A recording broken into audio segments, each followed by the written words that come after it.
asked, why then is socialism, as applied in, I suggest to you, and I'll come back to it, both fascism and communism, but also just everything in between, why is it so attractive to younger generations still?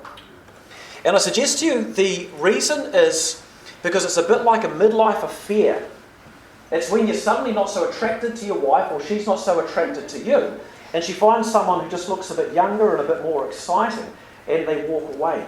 But as the Bible tells us, related to the theme of adultery, in the end, this is a path that leads to death. And I think that's the warning.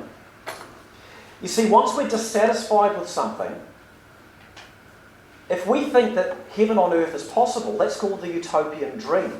But let's just follow the history of people who have written about utopia. So Thomas More wrote the book The Island of Utopia in 1516, and the word utopia, as I pointed out in my previous talk on this topic, meant nowhere. The point is that this communist, top-down, ruling class society for the equality and well-being of the people who own no land and no property and no business isn't actually possible on planet Earth. Plato's ideal world was the mythical island of Atlantis. It was a totalitarian dictatorship within which he hoped you might have what I called last time the benevolent dictator, which he called the philosopher king. Campanella wrote a book, City Under the Sun, 1602, exactly the same again, a ruling class, no private property, no undue wealth, etc. Sir Francis Bacon's book, The New Atlantis, is exactly the same. And so we come to George Orwell's book, 1984. And as I pointed out in the previous talk, the problem with socialism and everything that comes from it is that human nature is fundamentally flawed. And you can claim to be there for the well-being of people and for equality, but what is the object of power? Orwell asks. And the answer is the object of power is power. As Sir John Albert Acton famously put it, absolute power corrupts absolutely.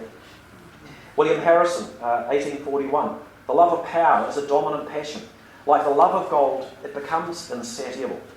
Benjamin Franklin, 1787, there is scarce a king in 100 who would not, if he could, follow the example of Pharaoh, who of course took power. So as more power goes into the hands of government, it's only natural that they become proud and think they know better than the population. So we can have citizen-initiated referendum, but we don't need to follow them.